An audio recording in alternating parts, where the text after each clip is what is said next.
आज बात करते हैं मुंशी प्रेमचंद की एक क्लासिक कहानी निमंत्रण की। देखिए, ये सिर्फ एक कहानी नहीं है, बल्कि लालच, धोखे और जबरदस्त हास्य का एक ऐसा कॉकटेल है जो आज भी उतना ही मजेदार लगता है।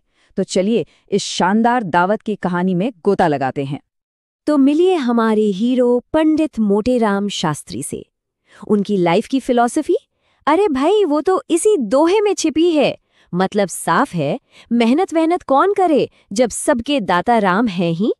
और आज तो लगता है किस्मत उन पर कुछ ज्यादा ही मेहरबान होने वाली है, क्योंकि एक बहुत बड़ा मौका उनके दरवाजे पर दस्तक दे रहा है। कहानी का पहला हिस्सा एक परम शुभ निमंत्रण, और इसके साथ आता है एक भव्य भोज का ऐसा लालच जिसे कोई ठुकरा न सके।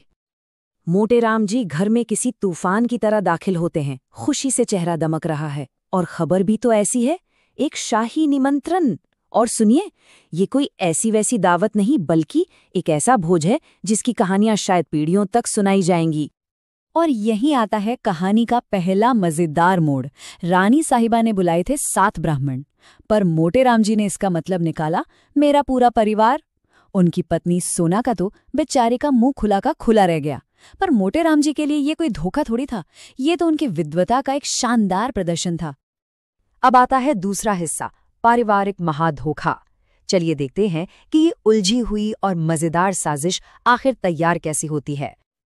अच्छा, तो जरा इस प्लान की बारीकियों पर गौर कीजिए। मोटेराम जी अपने पूरे परिवार को एक दिन के लिए विद्वानों की मंडली में बदल देते हैं। पत्नी सोना देवी अब बनेंगी सोनाराम शास्त्री, और बेटों को मिलेंगे एकदम नए नए पिता। और सोना के बिछुओं का क्या होगा? अरे उसके लिए भी एक बहाना तैयार है, बेचारी को फील पांव जो हो गया है। क्या दिमाग है!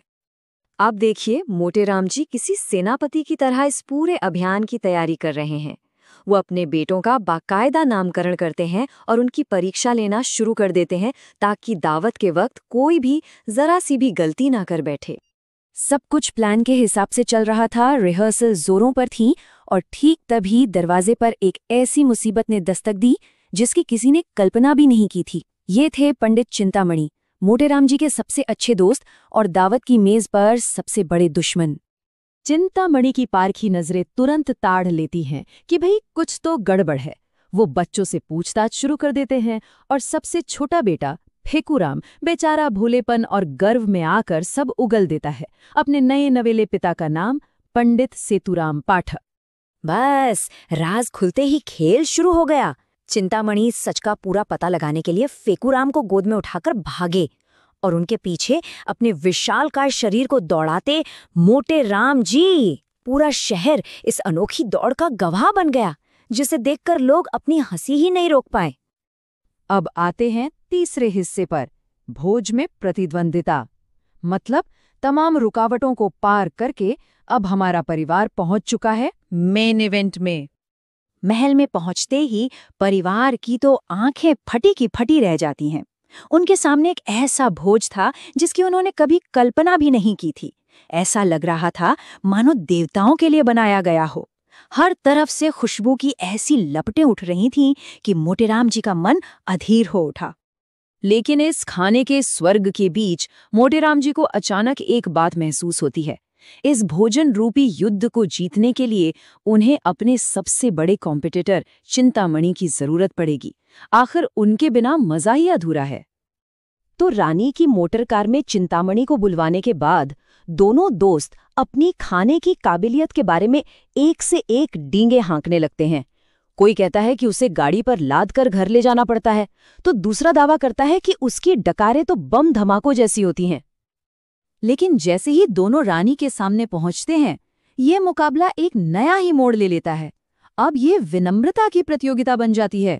मोटेराम पहला दाव चलते हैं और खुद को चिंतामणि का दासानुदास, यानी कि नौकरों का भी नौकर बताते हैं। तो भला चिंतामणि कैसे पीछे रहते? वो तुरंत जवाब देते हैं और खुद को मोटेराम के चरण रज, यानी पैरों की धूल बताकर बाजी मारने की कोशिश करते हैं। रानी का दिल जीतने के लिए दोनों एक दूसरे से ज्यादा विनम्र दिखने की होड़ में लग जाते हैं। चौथा और आखिरी हिस्सा, कुत्ता और न्याय।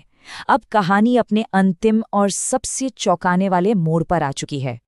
दोनों प्रतिद्वंदी थालियों के आर पार एक दूसरे को देख रहे हैं।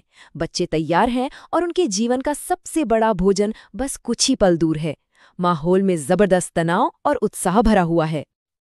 और तभी अचानक न जाने कहां से एक कुत्ता आ जाता है, भोजन को छू लेता है और बस एक ही पल में पूरा का पूरा शानदार भोज अपवित्र हो जाता है। सब खत्म, सर्वनाश। रानी का एक ही ऐलान काफी था, भोज भ्रष्ट हो गया है। मोटे राम के सारे सपने, सारी योजनाएं एक झटके में मिट्टी में मिल गईं। बेचारे पूरे परिवार को खाली पेट और झुके हुए सिर के साथ अपमानित होकर घर लौटना पड़ा। पर जब मोटे राम का परिवार घर की ओर जा रहा था तो उन्हें शक होने लगा कि ये शायद सिर्फ एक हादसा नहीं था। हो सकता है इसके पीछे कोई और बात हो। और यहीं खुलता है कहानी का असली राज। ये कोई हादसा था ही नहीं। रानी शुरू से ही मोटेराम का धोखा समझ चुकी थीं। उन्होंने ही अपने कुत्ते टॉमी को बुलाकर इस खेल को खत्म किया और मोटेराम को वो सबक सिखाया जिसे वो जिंदगी भर नहीं भूलेंगे। तो इस पूरी तबाही के बाद उस शाही भोज का मजा आखिर किसने लिया? सिर्फ एक मेहमान ने, और वो था पंडित चिंतामणि। क्या विडंबना है, मोटेराम जी से अपनी जीत का गवाह बनाने लाए थे, वही उनकी हार की दावत का अकेला हकदार बन बैठा।